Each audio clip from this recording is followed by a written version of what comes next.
आगे आमादेर गौर कथा श्रवण करते हैं कारण बृंदावने जत लीला बृंदावने प्राण गोविंद যতটুকু লীলা করেছেন সমস্ত লীলা প্রকাশ করেছেন কে এই কলিযুগে গৌর সুন্দর।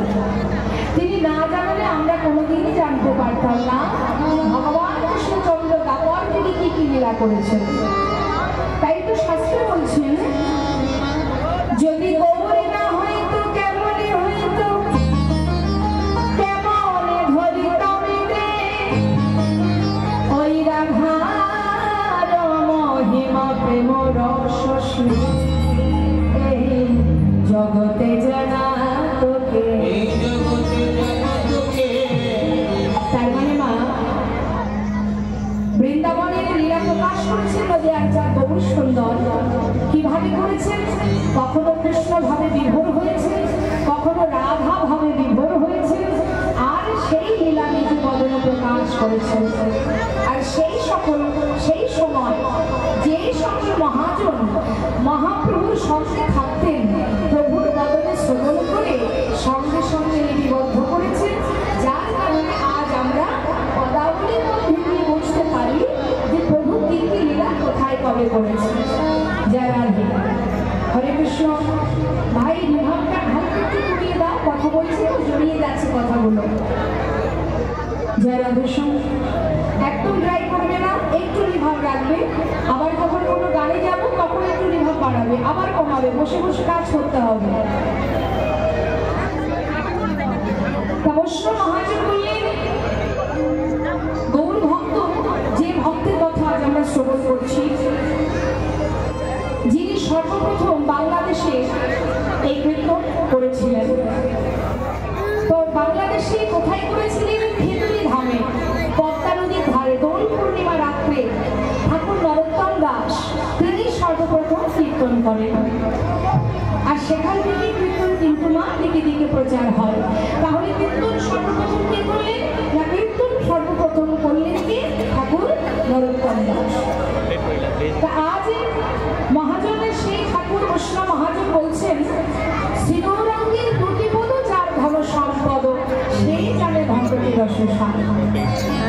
অর্থাৎ বাবা, আমাদের জীবনে মনুষ্য জাতি, আমরা এই মানব জীবের মূল সম্পদ কোনটি জানেন?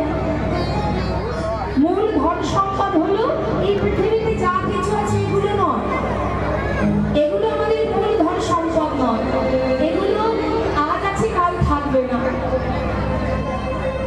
তাহলে মূল সম্পদের মালিক হওয়ার জন্যই আজকের এই হরিবাস। মূল সম্পদ কি সেটা জানতে চাই, কোনটি আমাদের ধন, কোনটি আমার সম্পদ, সেটা জানার জন্যই কিন্তু এই হরিবাস। এত কষ্ট করে আপন আপন কর্ম ছেড়ে আপনারা যে এই হরিবাসরে এত অগণিত সাধু বৈষ্ণবের মাঝে বসে আছেন, কিছু তো পাওয়ার আশা, তাই সেই পাওয়াটাই হচ্ছে আমাদের মূল সম্পদ। তা সেই সম্পদটাকে মহাজন পদাবলীতে বলছে, শ্রীগৌরাঙ্গের দুটি পদ যার ধন সম্পদ। তার মানে মা, ইহজগতের সম্পদ কিন্তু আমার নয়, আমার মূল সম্পদ, আমার শুধু আমার নিজের সম্পদ। আমার সম্পদ বলতে একমাত্র ভগবানের যুগল চরণ, তাই গৌর হরি,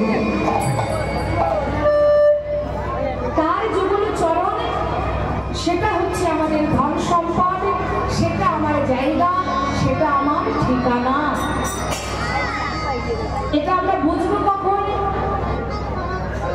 ওটাই যে আমার আসলে ঠিকানা, সেটা বুঝবো কখন?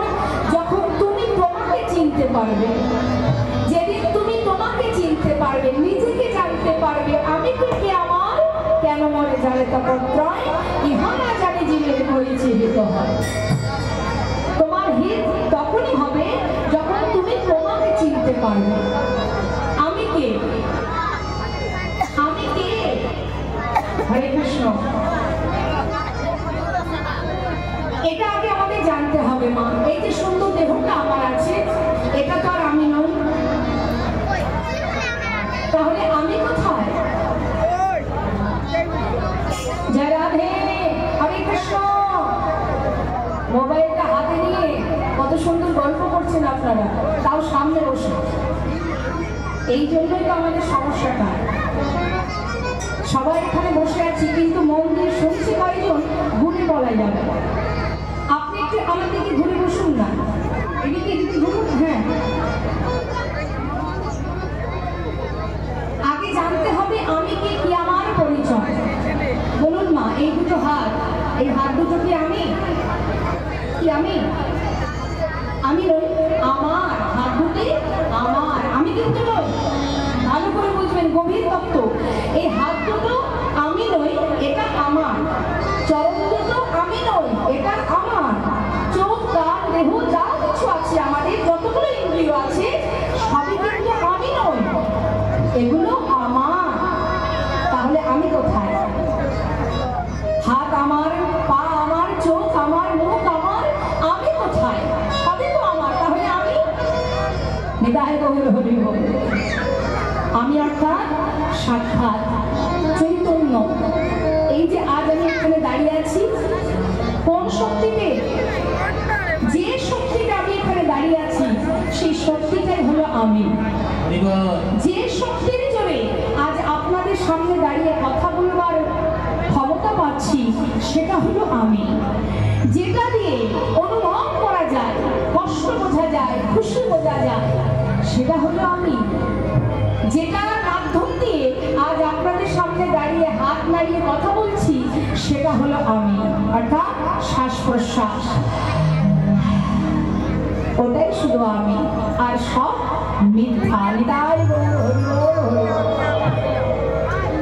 তাহলে শ্বাস আছে তাই আমি আছি, যেদিন শ্বাস থাকবে না সেদিন আর কিচ্ছু থাকবে না।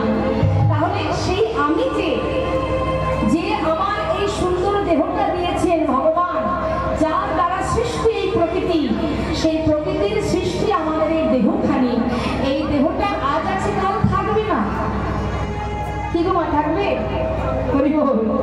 আমি থাকবো কিন্তু আমার দেহ থাকবে না, আমি বদলাবো না। আমার রং নেই, আমার মৃত্যু নেই, আমার জন্ম আছে, আমার মৃত্যু নেই, আমার কোনো রং নেই, শুধু দেহের আছে। একটা বনের পশু, তার পোশাক আলাদা, তার মধ্যেও প্রাণ আছে। আমি একটা মানুষ, আমার পোশাক আলাদা। এগুলো একটা পোশাক, এটা মানুষের পোশাক, সেটা পশুর পোশাক। একটা বৃক্ষ, তারও প্রাণ আছে, সেও তার একটা পোশাক, সেটা বৃক্ষ। একটা গাছ, তাহলে প্রাণ সবার মধ্যে আছে, শুধুমাত্র মা পোশাকটা আলাদা, বেশটা আলাদা। এটাই তাহলে যেটা আমি, এই যে শ্বাস চলছে, এখনো আমি সাক্ষাৎ, এখনো আমার চেতনা আছে, সেটাই আমি। তাহলে আমি যদি সেটা হব, সেটা দিয়েছেন কে? যিনি সৃষ্টিকর্তা। তাহলে আমার সম্পদ কি? এই জগতে যা কিছু আছে কিছুই আমার সম্পদ না, তিনি দিয়েছেন তাই আমি পেয়েছি, সেটাই হরি হরি। আর যেটা আমার, কাল সেটা অন্য কারণ ছিল, আগামীতে সেটা আবার অন্য কারণ হয়ে যাবে। তাহলে আমার কি আছে? আমি যখন ফিরবো কিছু তো নিয়ে যেতে হবে আমাদের, কি নিয়ে যাব আমরা?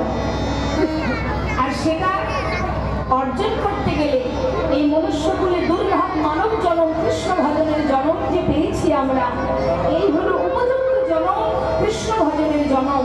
যদি তুমি সম্পদ অর্জন করতে চাও, এ জনমেই পারবে। নিতাই গৌর হরি। তাই তো বৈষ্ণব মহাজন বলছেন, ওরে কি লাগে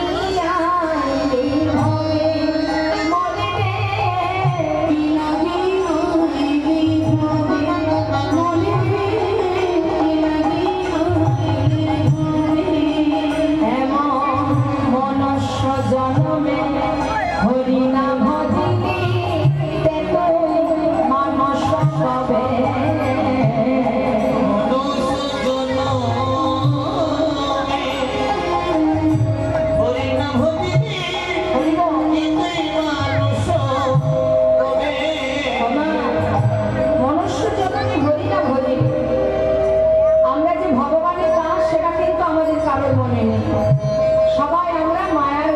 বসে আছি, তাই না? মায়ার সেবা করে যাচ্ছি, কিন্তু ভগবানের সেবা আমাদের করা হচ্ছে না। তাই বলছি, মনুষ্য জনমে হরি না ভজিলি তুই মানুষ হবে।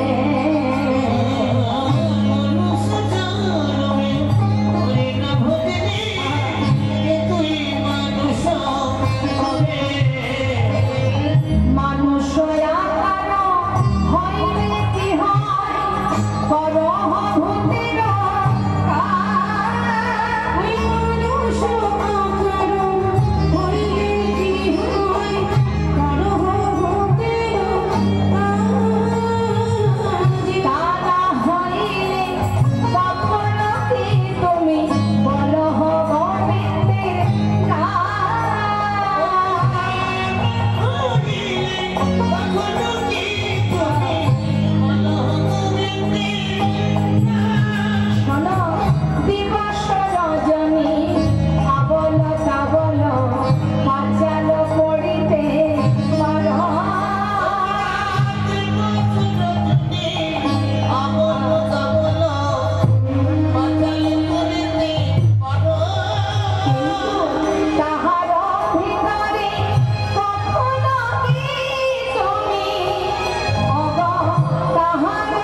বাবা, এই সময়ের মধ্যে হরি ভজন করো, এই সময়ের মধ্যে হরির চরণকে নিজের যদি একবার ধন সম্পদ মনে করতে পারো, এই কলিযুগে তোমার যাগ যজ্ঞ পূজা অর্চনা ধ্যান তপস্যা কিচ্ছু করতে হবে না। কীর্তি জপায়ত বিষ্ণু ত্রিকায় যজ্ঞতে মধ্য দাপনে পরিচর্যল করো তত হরি সংকীর্তন।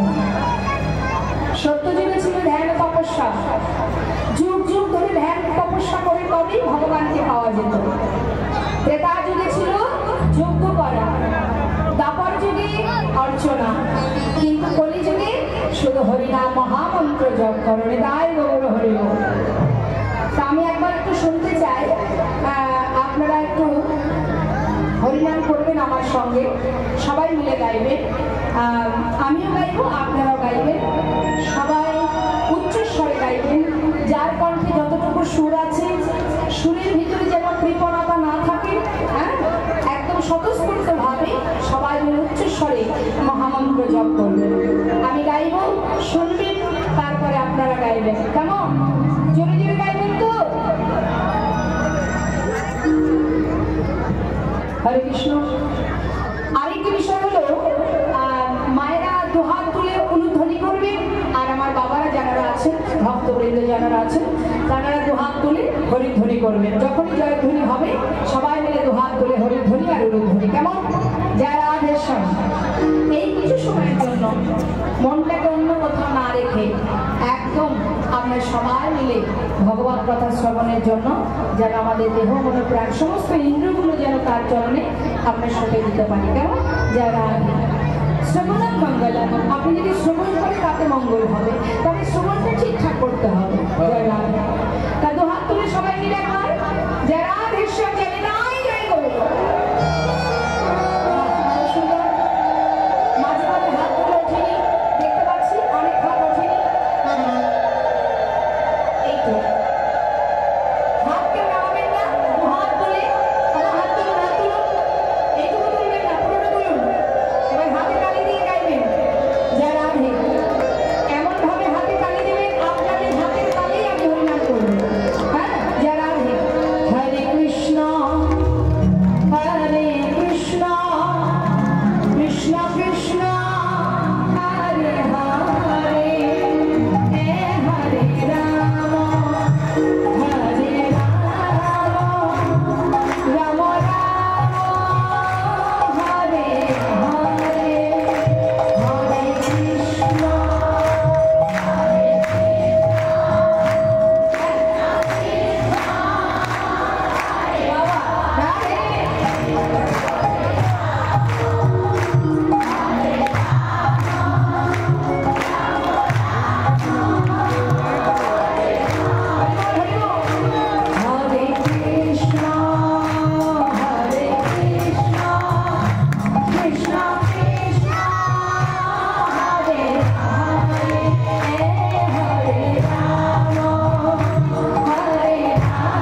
হয়ে যাবে।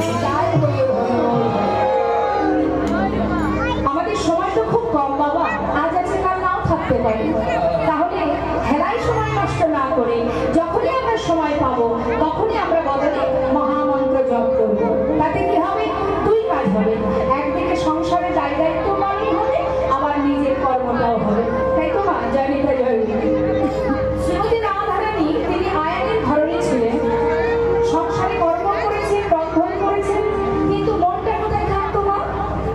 গোবিন্দের কাছে। হ্যাঁ, ঠিক তদ্রূপ রাধারানী আমাদের মতো জীবকে শিক্ষা দিলেন যে তোমরা সংসারে দায় দায়িত্ব পালন করো, ছেলে মেয়ের ভবিষ্যৎ তৈরি করো, সবই করো, এগুলো তোমার দায়িত্ব, এইগুলো তোমাকে করতে হবে, কিন্তু নিজের কাজটা যেন ভুলে যেও না। সেটা কি? নিজেকে সঁপে দাও গোবিন্দ চরণে। তাই গৌর হরিবল।